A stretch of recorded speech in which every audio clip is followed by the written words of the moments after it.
Hey everyone, Scott here to discuss the 2007 version of 310 to Yuma, starring Russell Crowe, Christian Bale, Ben Foster, Logan Lerman, Dallas Roberts, Peter Fonda, Vanessa Shaw, and Alan Tudyk, directed by James Mangold. Now, before I get into this, I must say, and I might have said this before, but I don't remember off the top of my head, I'm not a big Western fan. And we'll see if this is a good improvement on this genre or a bad improvement. So let's get into the movie.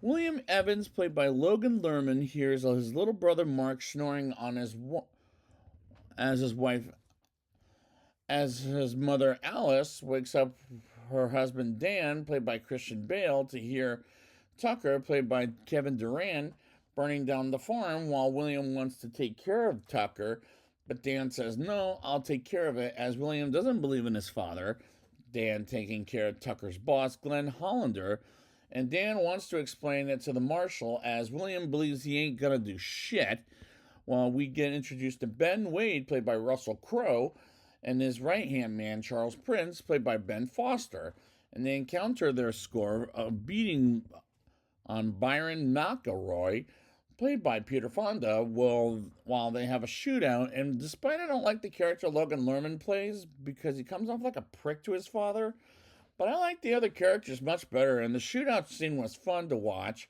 and it works for a western, despite it's not my thing in general. Ben pushes the cows onto the road and makes Byron injured to death, and Charles shoots Byron a couple of times in the stomach, but it doesn't kill him because one of his own, because before killing another guy. And William comments how fast Ben is, while Dan, William, and Mark witness the entire thing until Ben sees them and steals their horses and puts them in the distant place where they won't try anything foolish. And Charles goes into town and tells the marshal about Ben causing a crime, and they go after Byron and find Dan, and their performances are great. And the cinematography is fantastic throughout for a Western, in my opinion. Ben, Charles, and their other men go in a bar to drink for the one Ben shot, who happens to be Tommy, while Ben is staring at the bartender Emma Nelson, played by Vanessa Shaw, and gets to know her as she used to be a singer but had to stop because based on the doctor's orders, and smooches her and draws her while Dan and William and Mark find their horses, and Dan takes Byron to town, and William and Mark go back to the house, and the marshal leaves is in town, learns Ben is in town, excuse me, and we meet Doc Potter, played by Alan Tudyk, as they take Byron in as Potter as takes the bullet out of him. And that scene was graphic, but the movie was well shot and well made, in my opinion. Dan talks with Hollander about his land while Tucker pushes him down, and this motherfucker is a brute, while Dan comes with a gun and finds Emma and with Ben, and Ben gives Dan some money for his Cadillacs, and Ben gets arrested by the marshal, and the judges come in and say hang him in public, and they take Tucker, Byron, Potter, and Dan offers to come along as long as he gets paid $200 when it's done, and they take him to on a 310 to Yuma train to Yuma mission, as Charles doesn't expect that it doesn't accept that, excuse me, and shoots a townsman dead. And the marshal doesn't have a choice but to take him to Dan's house, as they have to bring him in and keep an eye on him while Charles finds the right time to get him out of Dan's house. And the set design is spectacular, and this movie is well done, and it works tremendously. Nighttime comes, and earlier in the day, Alice was making some food as Dan, Alice, William, Mark, and Byron, as well as others, have dinner with Ben while cuffed up, and tries to talk to Dan by asking him questions, and at the same time torments him. And the writing in this is well done.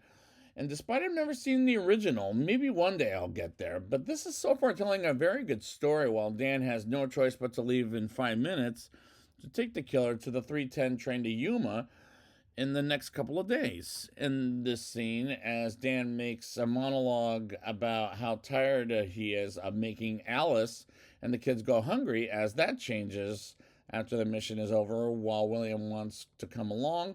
But Dan says no because he's 14 years old and the chemistry was good between the actors. We see in the next scene Mark has tuberculosis, and William decides to go with them behind Alice and Dan's back while they camp out for the night. And while in the middle of the night, William catches up.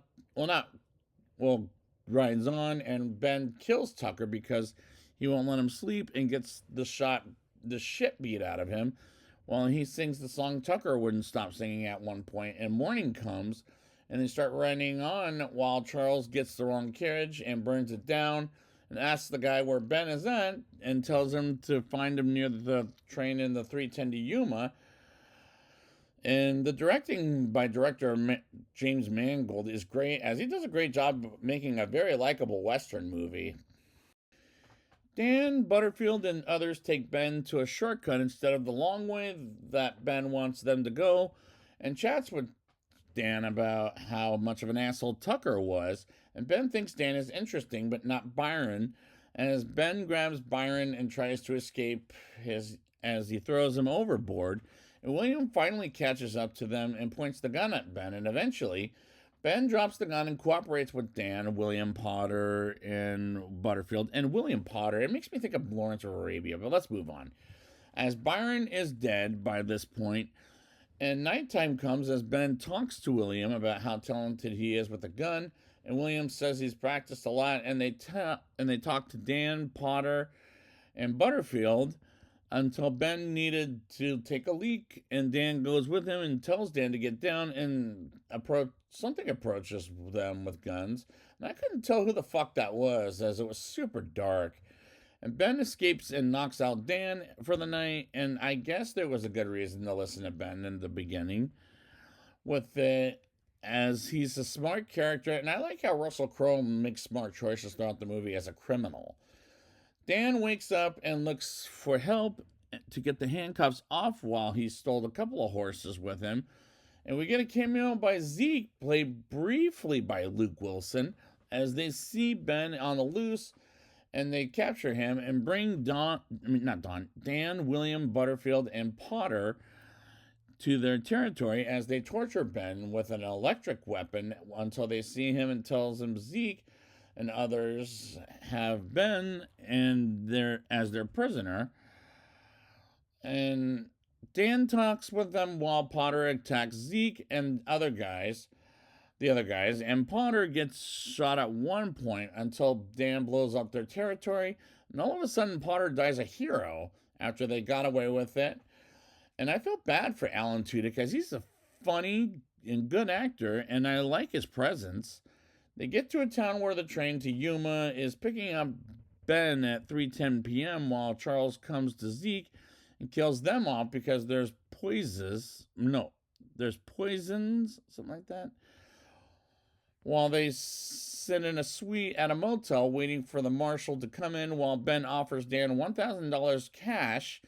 And I knew Ben was going to say that when they talk about prices of letting Ben go, but Dan refuses the offer, and Ben randomly starts singing a song about his death. And later on, Butterfield brings in Marshal Will Doan to the room to help Dan out, while William keeps a close eye on Charles and the gangsters coming closer to town as 7 of them come into town and surround the motel, and they learn they're upstairs by a stranger. And Ben tells Charles to go to the salon to buy themselves a drink, and Charles offers the town $200 cash, and I'm like, uh-oh, they're fucked. And this was intense, and it's going to be more intense for the next 30 minutes. The marshal is too chicken shit for him and his men to die because of Ben, while Dan and Williams are sticking up to putting Ben in the train, while Ben explains Butterfield will betray them, and Dan and William refuse to give Ben to Charles and his 6 men, while William tells Ben he's not a bad man, while Ben says yes he is, and Butterfield comes in and says he can't turn Ben in while there are a lot of guns aimed at them, but Dan refuses to accept either the money to let Ben go and to accept life as it is. Well, Dan doesn't let it go of everything, but what he will let go of is his life, and doesn't want William to die and to go back to his mother. And after they leave, Dan and Ben sit around for a while thinking about what's going to happen and squeezes his watch as Ben confesses he reads the Bible at once as an 8-year-old, or read the Bible, and it took him 3 days while his mother abandoned him. And this backstory at a train station, and this backstory tells me he's not scared of hanging to death at this point, while Dan is not scared of dying, and that was a good piece of dialogue. Dan and Ben go outside and fire some guns at Charles and his gang members, and this action sequence is a hell of an intense ride as they run to the train station in a hell of a scary situation, while Ben throws Dan to the ground and wrestle each other, and Ben strangles Dan but eventually lets him breathe and tells Dan to take him to the train, and William comes back and goes in the room while Dan and Ben run to the train station while Charles shoots Dan down, but not dead yet. While William is looking for Dan, and Dan tells Ben about his son Mark having tuberculosis. And this action sequence is a hell of a lot of fun.